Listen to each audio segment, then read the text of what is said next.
Hello everybody, and welcome to Maximum Libertarian. This is Brian. I am so glad you took the time to click that button to listen to this podcast. So if you will, wherever you're listening to it, please give us a 5-star review, make good comments about us, and help us out by doing something as simple as that. You don't even have to pay for anything. You can also go over to MaximumLibertarian.com and you will see how you can help support us currently. Well, what's today? It's April 10th, and I have I want to say this is like my final time that I'm going to come on here and complain about it. I've did it on my live streams. I've done it on podcast. But I feel like we have finally hit the wall. I have hit the wall, not we. I have hit the wall with the volunteer services that I have done and participate in. And it's kind of depressing because what happens is you have bad things go down, and then you go to the general public. It might be your friends, it might be co-workers, and you start to vent a little bit. Well, typically what they'll say is, why would I even join the Libertarian Party? Why would I join American Legion or any other veterans organization? Because all you ever do is complain about it. So let's just do a brief history on my volunteer work.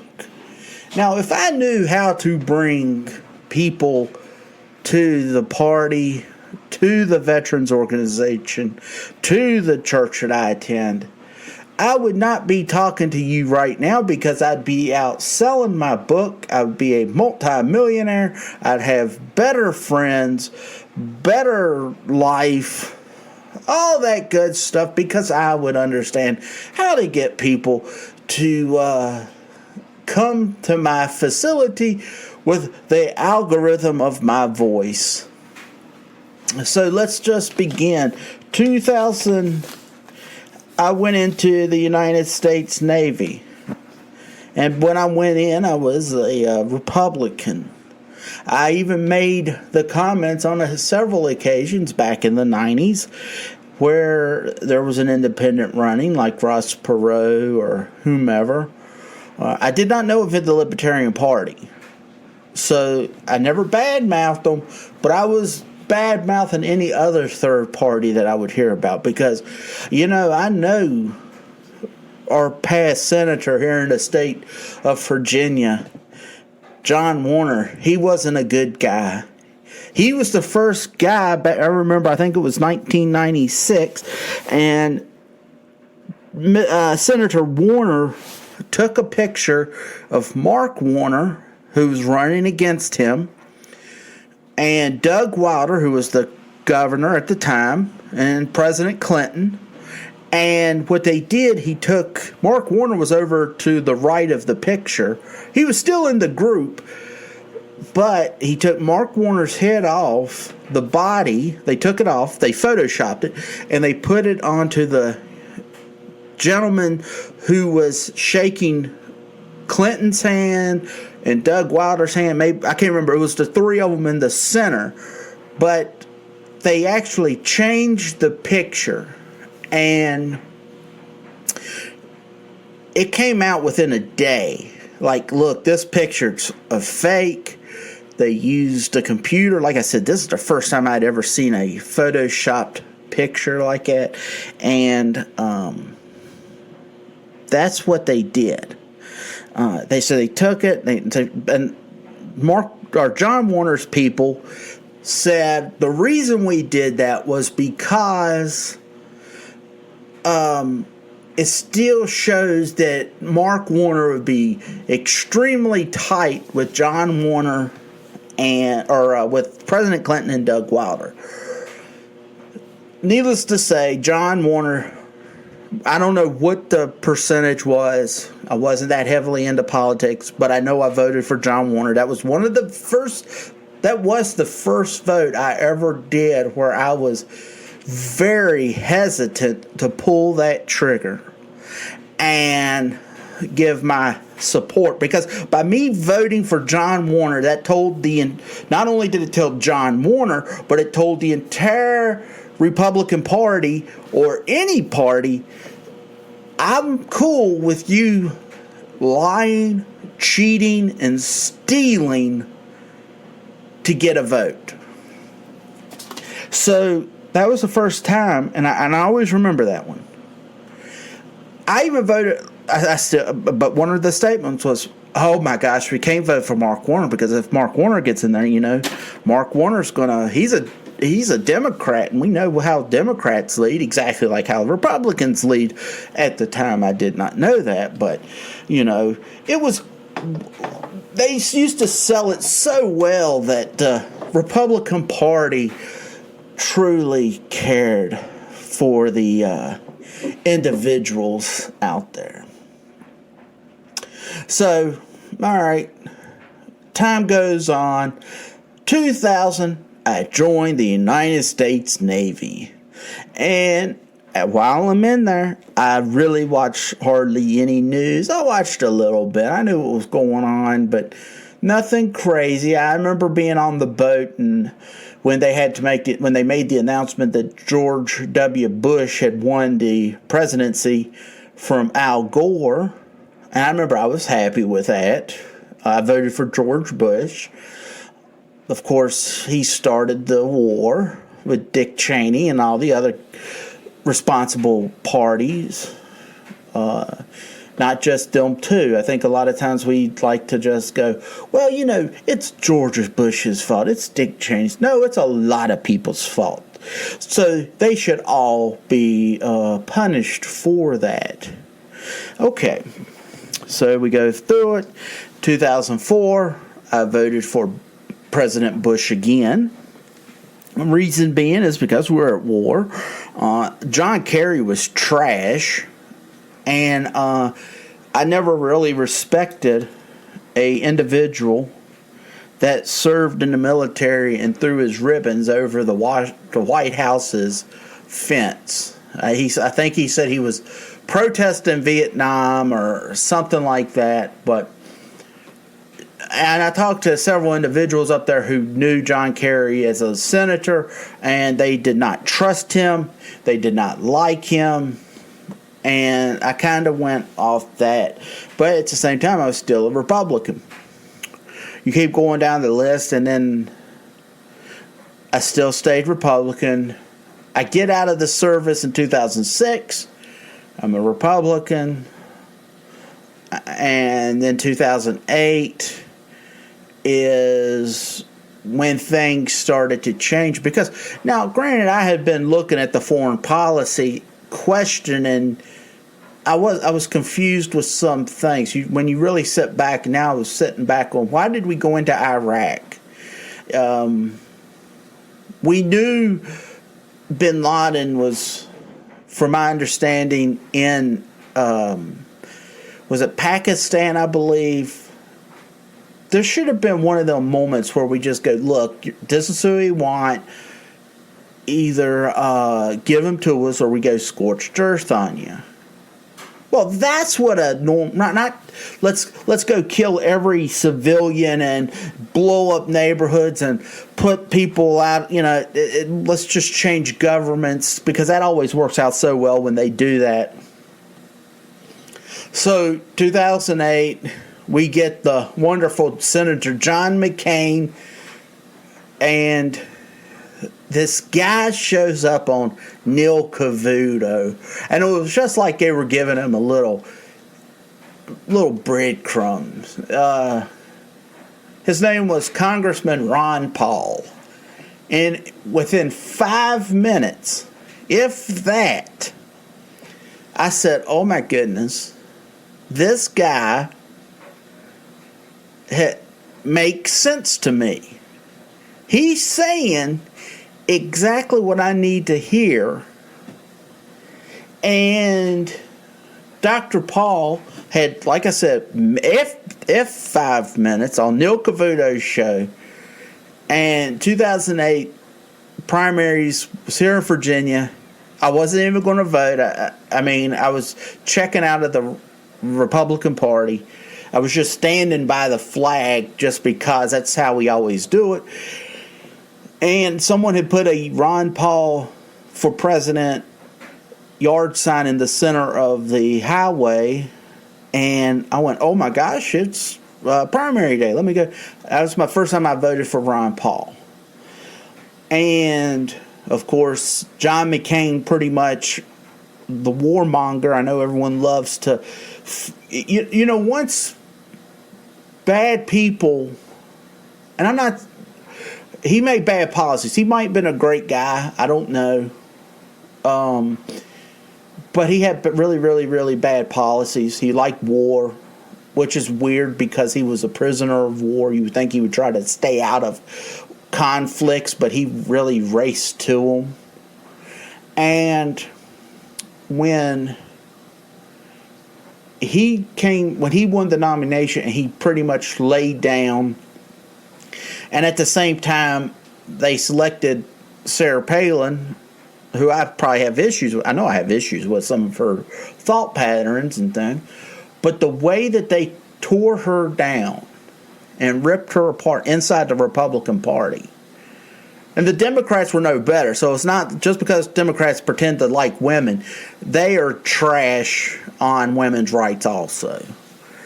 And then... So the only reason I voted for John McCain was because of Sarah Palin. I held my nose and said, all right, that's it.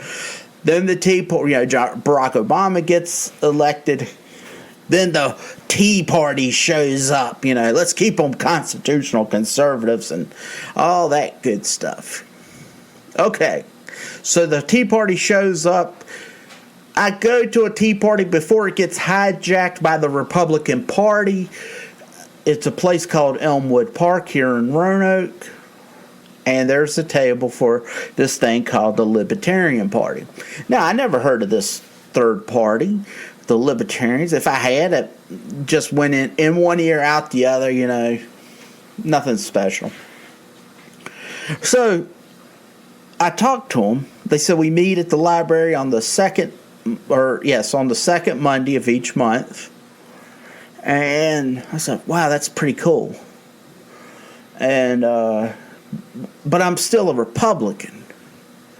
Well, whenever I was off, I would go to a LP meeting. If I was working, I just skipped it. It didn't really matter to me. Then in 2000, so that was 2008, 2009, I started dipping my toe into the Libertarian Party because I'm seeing the Republican Party aren't doing what they claim to do. And even now, they will gladly try to pretend that they're going to fight for your freedoms and your liberties and all that stuff, but they are nothing more. They're spineless jellyfish that just let people roll over them. They won't go in and, just do something to even fight back. They're pull all your teeth and remove your spine. That's the Republican. That's how you win a nomination for them. And so in 2010, Roanoke City Republicans, and you got to figure the Ron Paul revolution was still rolling.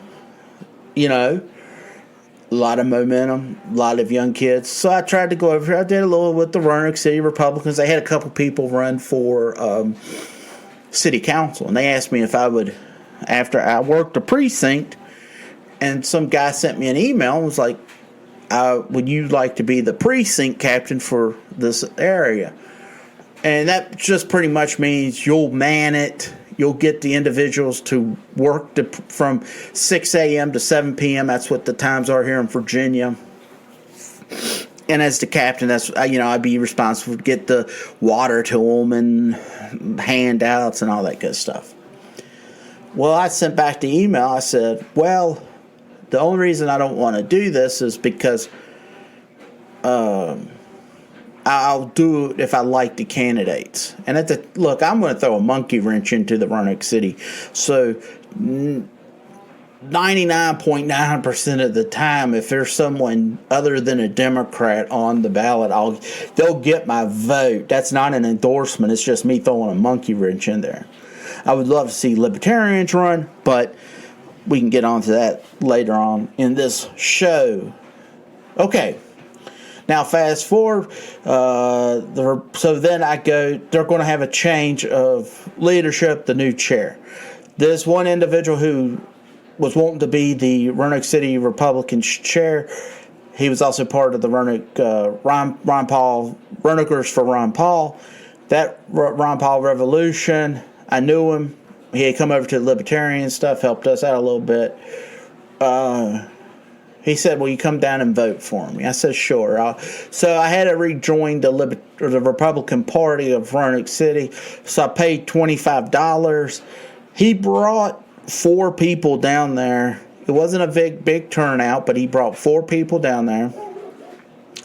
And they said that the individuals that showed up, they will not be sworn in as new members until after this election. And then we can go from there. Well, after that point, it was like, well, why am I even going to hang around? Because the reason I was here was to vote for the candidate, John Brill. And then, so I left. And I went and joined the Libertarian Party. And that was the end of it. I mean, I was now a Libertarian. Now, okay, they got $25. I said, you know what? You keep the $25. That's a donation. I just didn't join the party. I didn't, because John asked me if I wanted to have the check back. I said, nah, I'll just keep and do whatever with it. Okay, fast forward, 2012. Ron Paul gets screwed by the Republican Party.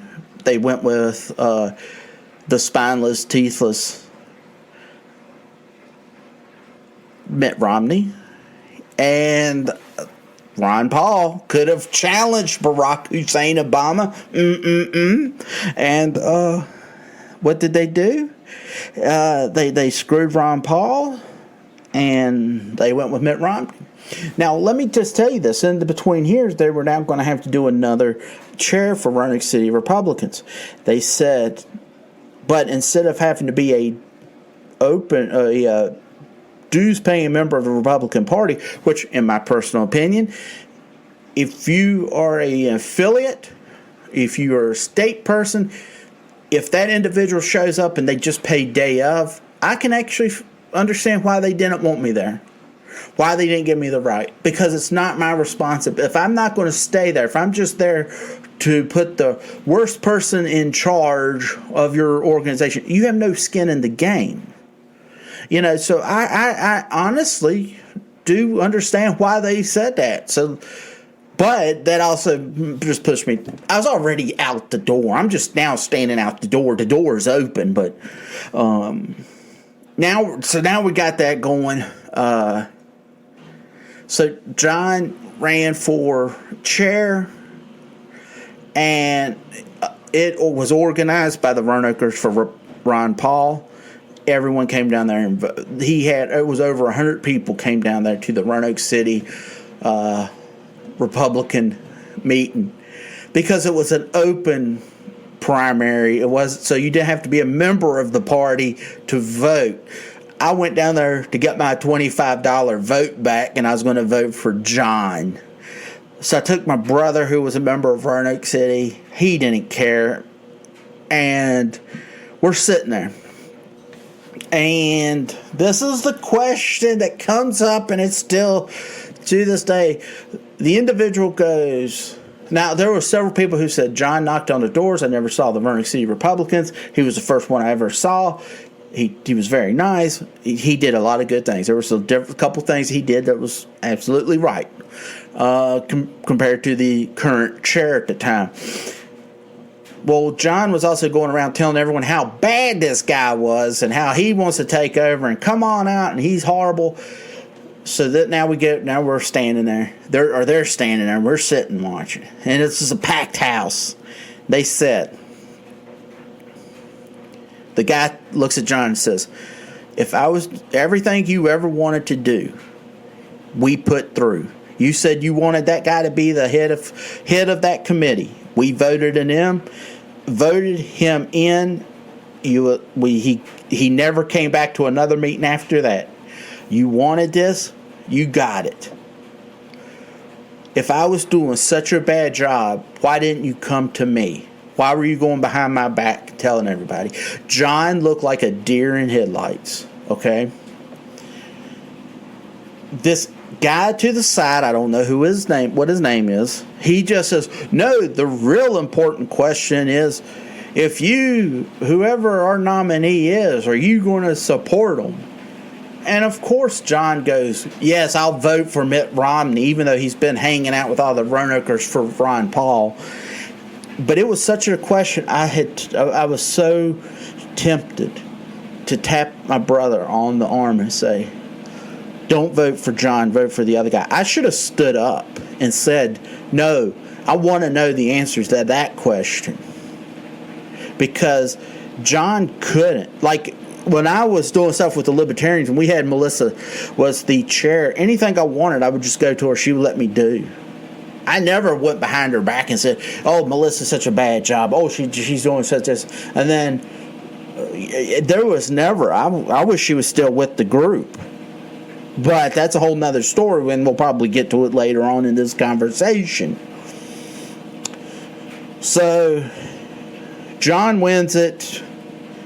And then a year or two later, whenever they do their next convention to get a new chair, I remember he reached out to. Now they, instead of having an open vote, a mass meeting where anyone can show up, only Republicans can come, and I believe, and it was reduced greatly. And John barely won. He still won by 10, 15 votes or 20 votes, whatever. If memory serves, I really don't care. But that's he barely won. But I remember he reached out to us and was like, "Hey, can you come and vote for me?" And I said to him, "I'm no longer a Republican, and I don't feel that it's my right, or I don't think it's responsible for me to come and get involved with who they want as their leader. It's no difference than John coming to the RVL and voting for whoever is chair. He's going away as soon as he votes. It's not his responsibility. If they don't want that individual, then that's the way it is." So I said, "No, I'm not coming." All right. So we go on. Now, the dates are really blurry. We've had Rob Sarvis ran in 2013, 2014 he ran for U.S. Senate, because he ran for governor and then he ran for U.S. Senate. We were going to every gun show from about 2010, 2011. We were at the Roanoke City gun show, Salem City gun show. We had a table. And when we were doing that, we were collecting emails, and every so often we kept collecting little donations, but we were there. Okay, 2014, the brain dead idiots of the gun show, whoever, you can look them up, whoever runs Roanoke City's gun show, they said it's because of us that Ken Cuccinelli did not win the governorship. And they said that we are no longer able to have a free table at their event. And I said, well, what happens if I pay for a table? They said, nope, you cannot set up a table. You're barred. You're kicked out of here. And I've never darkened the doorstep of that facility. And even though I'm now with the American Legion and Vets, VFW, and I think that's a place to go to have when we do gun raffles and things, I can't even bring myself to say, let's go there, because I know I will not walk into that facility, that place, because they can go to fucking hell for all I care. Because she's a brain dead idiot. You put your eggs in the baskets of the Republican Party, and they sell you down the river. Donald J. Trump said, I believe we should take the guns and ask questions later. That's against the Second Amendment, stupid. Okay? He signed the bump stock ban. Good job, dummy. That's a Second Amendment violation. He don't support your Second Amendment right. Sorry about getting aggravated, but that's the truth. Once we left the gun show, you know, you still had your Tea Party and you had your Second Monday or Second Tuesday Constitution, whatever the hell they were called. And, all right, so now they're out doing their little thing, trying to pretend that they're, because we're going to fight the Republican Party. But all they do is vote Republican Party. That's why they failed.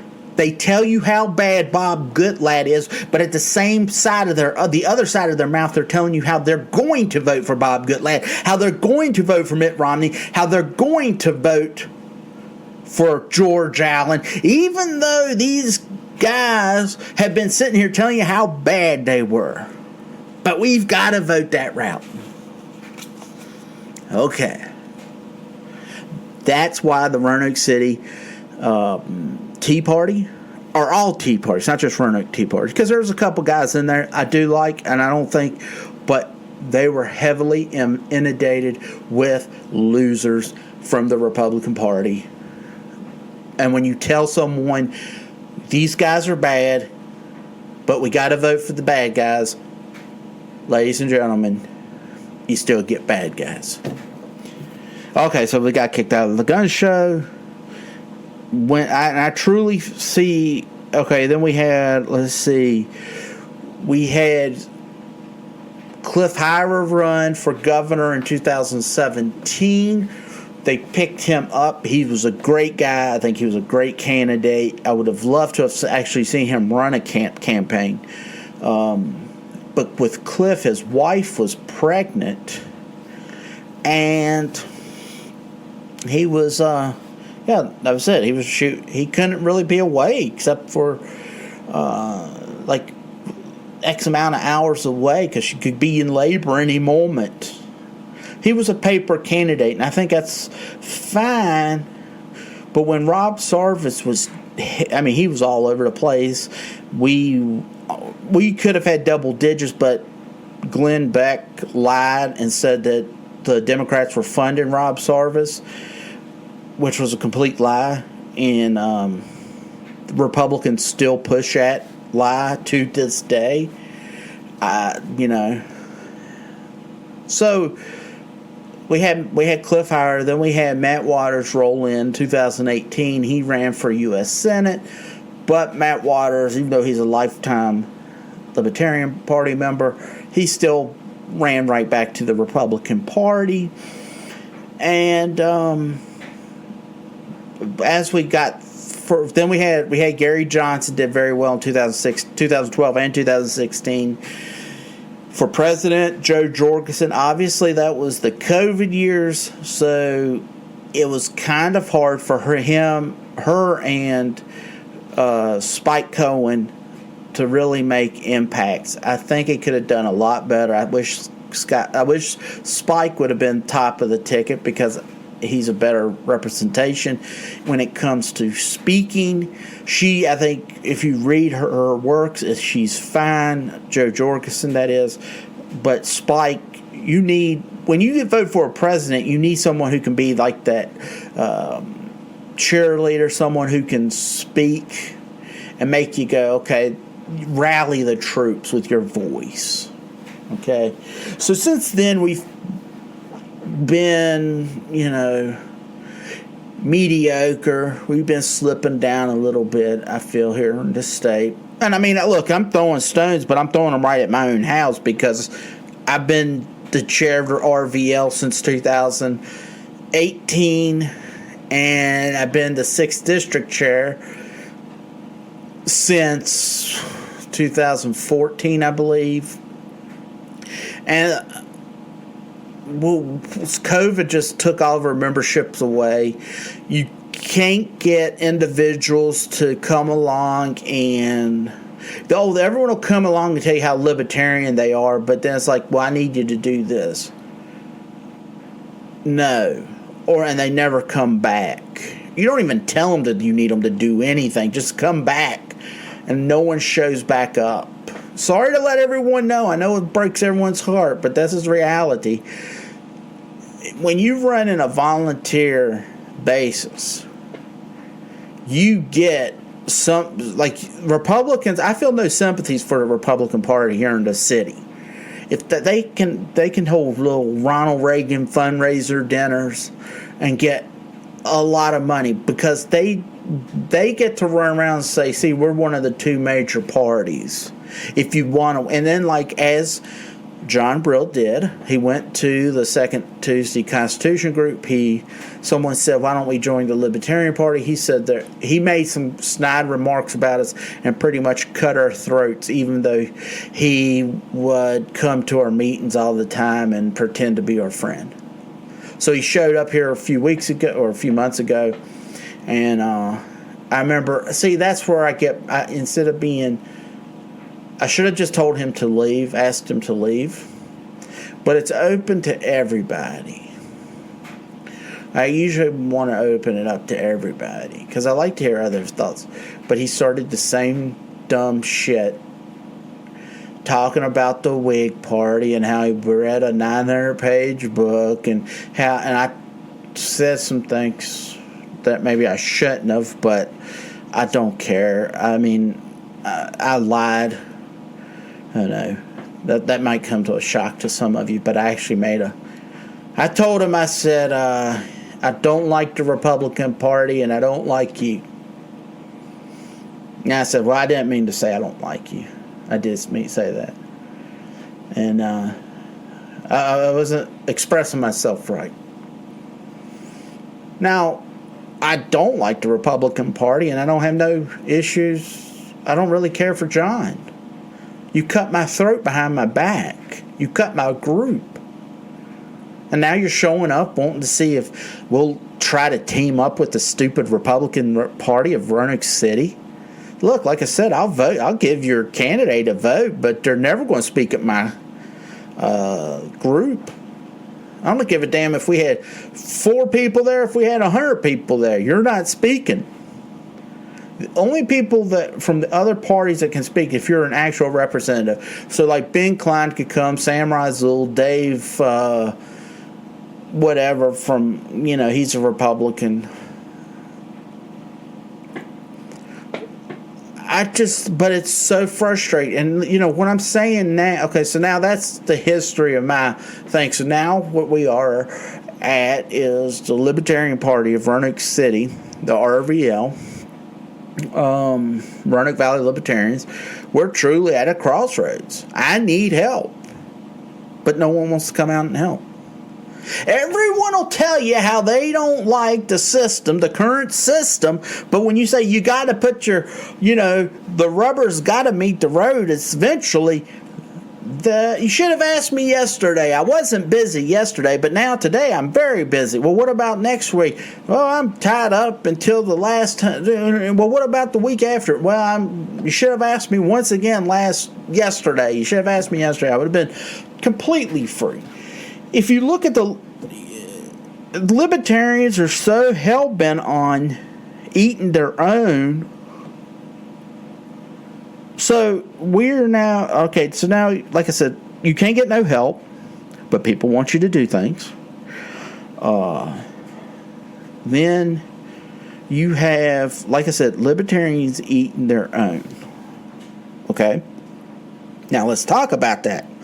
We have this wonderful organization that several months ago, I don't even know when it came to me, it was called the LNCexposed.com, and this is their action. Here are 2 actions to take right now. Number 1, cancel your LP national membership, and then number 2, join and reform your state party. At your next state convention, sign up to become a delegate at 2024 Libertarian National Convention, and then vote the entire committee out. There's also 5 examples of why we should vote them out. Ladies and gentlemen, let me tell you something. If I don't like the chair, If I don't like the commander at my American Legion or the AMVETS or whatever, guess what? I don't tell you to quit. I don't tell you to go home. I say, find something you can do to help grow the post without, and then you don't have to interact with the individual. Because if Commander A does poorly, you do poorly. If the chair over there does poorly, you do poorly. So, one, you work together, you make sure everyone looks good, and then guess what? The pendulum swings back, and then people that you like are back in power. So then, when you go, hey, I would like to have some help on this committee, people go, all right, I'll help out. But if you're running around sending out stupid 3x5s of how you should quit the National Party, when I say I'm sending out this 3x5, say quit, I get put back in power. I'm going to say, hey, who can help me out here? People are going to be like, weren't you trying to tell everyone to leave? Didn't you harm the party? I'm not helping you out. Piss off. You know what I'm saying? It's ridiculous. So, this is where we're up against. They've done it to themselves, and in turn, it's trickled down to us. And then, like I said, I've talked about, I'm in American Legion, I'm in AMVETS, and they all come up at the same time in May. I guess that's why I'm so just angry right now inside, because you got individuals that are wanting to run for commander at the American Legion or AMVETS, and then this is what you get. Well, if so-and-so is the commander, I'm not going to help out any. I'll be damned if I'm going to take orders from him. I'll be damned if I'm going to take orders from her. So you want the post to fold. You want the affiliate to fold. Just say what it is.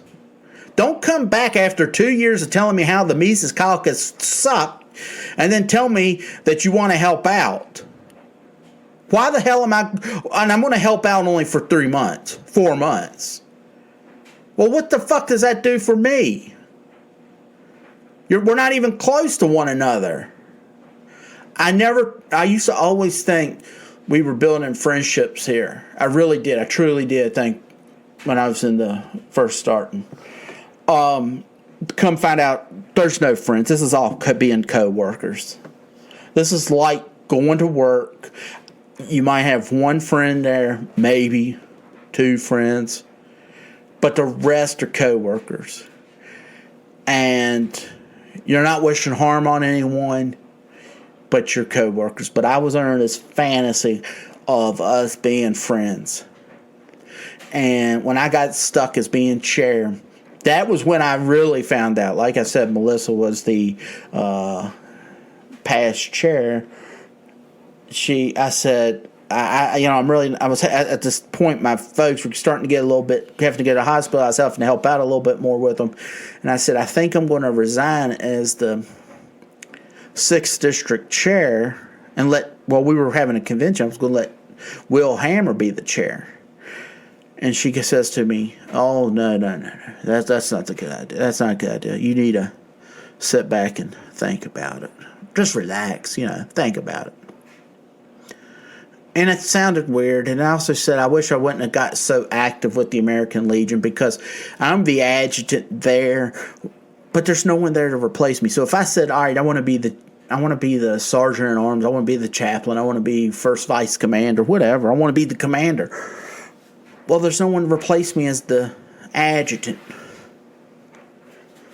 And I said, I just wish I was just there. There was a guy who came through, his name was Ed, and he would go to VFW. He was like us. He was like me. VFW, AMVETS. He was, life member of all the facilities, veteran organizations. And all right, if they're going to put flags on the graves, he would go do that. If they're going to do a flag retirement ceremony, he'd go do that. He never took a position at a post. And that's really what it should have been. Well, I said I shouldn't have got so active. I should have just stayed in, when I did something they did I liked, I would help out. Oh, no. You're wrong. You shouldn't have done that. That's what I was told. Very next month, email comes out. I'm resigning as the 5th District Chair, because she was the 5th District Chair. I'm resigning as the 5th District Chair. Work's come up, or whatever the statement was. And I thought, motherfucker, man. You just told me to stay in. I didn't resign. Now I'm stuck here. I said, please. Sat through the meeting. I said, please, don't leave. You're going to stick with the RVL, right? You're going to stick because I still need you here. I said this. I need you here. Because it was me and her. We were the engine of this group. And her statement to me was, yes, absolutely, I'll stay here. I'm not going nowhere from here. Okay. I think it was the very next meeting she's resigning from the RVL. And the last time I had any interactions with her was a few weeks later, and she made some stupid comment to me about how I didn't even act like I cared about her leaving the chair and nonsense like that. So I knew right then and there she was just looking for an excuse to leave. I don't play the whole drama queen. If you don't like something I did, and I know that I did something wrong that you might be agitated with, I'll make amendments, or I'll change, I'll say apologize, or I'll just keep doing it and just have to say you're going to have to learn to live with it. That being said, that's how I got told, and it was just like, well, what the hell am I going to do? So she took off. You have other members coming. I'll be here for you. I'll whenever you need help. And it's been a complete cluster. People don't step up and help you out like they say they are. People will ignore you. That's the end of it. So now I'm stuck here. In it's April. It's 3:20. Nominations are out for the American Legion, AMVETS. We'll be having one next month for who wants to be on leadership of these different groups. And I know no one's going to run for the Roanoke Valley Libertarians chair. I would love to see someone step up. I would love to see a new treasurer. I would love to see a new vice chair. I would love to see a new secretary. No one's going to step up. No one's going to step up for the 6th district.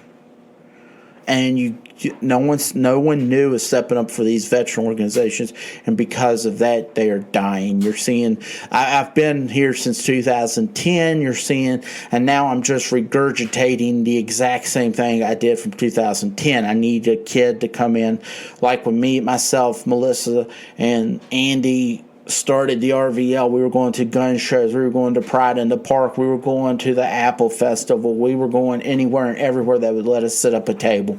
And now we're not doing anything. And I've told them, I said, look, I'm not the guy no more. If I can get help, we'll do it. If we can't get help, I don't do it.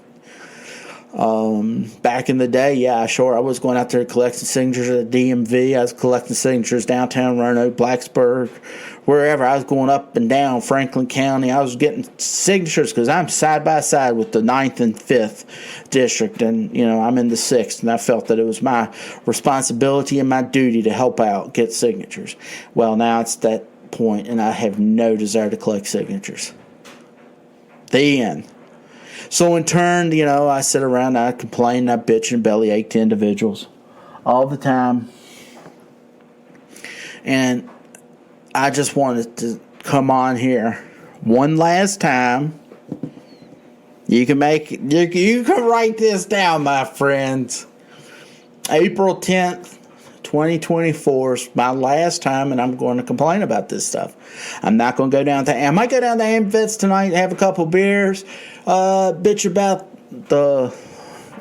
no one stepping up to be the new commander or whatever position down there that needs to be filled. I might bitch about it tonight. But on April 11th, when I open these eyes, God willing, now I'm going to have to bottle it up. The hate's going to be, I'll probably spew this nonsense in my car. But when I go around and I talk to people, I'm only going to talk about the positive stuff of the Libertarian Party. I will only talk about the positive stuff of the American Legion, of AMVETS, of VFW, of DAV. Because, once again, no one wants to join a group when the leader or a member is all he's doing or all she's doing is bitching and pissing on it, on that group. So, I just had to take this time out. Like I said, this is the beginning and of a new day. I'll guarantee you on Sunday when I come back and I do my podcast, because as if you don't know yet, podcasts will be released on Wednesdays like this, and then on Sundays I'm going to be on Podbean, and it might just turn them into both of them being on Podbean, honestly, and being live, and then it gets released to you guys. That's probably how it's going to be, kids. So go to Podbean, look up Maximum Libertarian. You can listen to us live. You can call in. I don't give a damn where you're located. You can make statements. You can criticize. We'll talk live. Then I'm going to be doing some live streams. We're going to start that. But Wednesdays and Sundays, 45 minutes to an hour. That's all I'm asking you to invest with me. Share the show if you will. Like the show. Like I said, give me some 5-star reviews on Apple. I don't know what Google does. I'm just mimicking what everybody else has to say. But I'm tired of bitching about the Libertarian Party. I'm tired of bitching about the different veteran organizations that I'm part of. When I say their names, when I say something about them, it's going to be positive and it's going to be constructive. It's not going to be. Remember, let's finish it up here. Vince Russo. He was the former writer for Booker for WWF, now WWE. And he was very new to the group. And Jim Cornette, him, do not like each other. So, Jim Cornette would put out something like make an idea, and Vince Russo would say, that completely sucks, times are changing, blah, blah, blah, this is a horrible idea, this sucks. Vince McMahon said, excuse me, I gotta go inside, I gotta take a phone call. Pat Patterson, a right-hand man to Vince McMahon at the time, was sitting there. He was sitting there with Vince Russo. He grabbed Russo by the arm. He said, I understand exactly what you're saying. The idea might suck. The idea might be really bad. But he said, instead of saying that it sucks, it's really bad, what you need to say, I understand what you're saying. I understand the idea, but what if? And then you add on to it. Don't piss on the ideas, because you're not going to make no friends. You can attract bees with honey, not with vinegar, I guess they say. But I thought that was always a wonderful story, and that's a thought that I want to leave you with. Instead of talking bad, when you hear stupid ideas, when you hear anything like that, say, I understand what you're saying, but what if? Don't talk down to no one. Don't make anyone feel inferior to you, because we are all of us, not exactly where we think we should be. Trust me on that one, my friends. So once again, please go to MaximumLibertarian.com.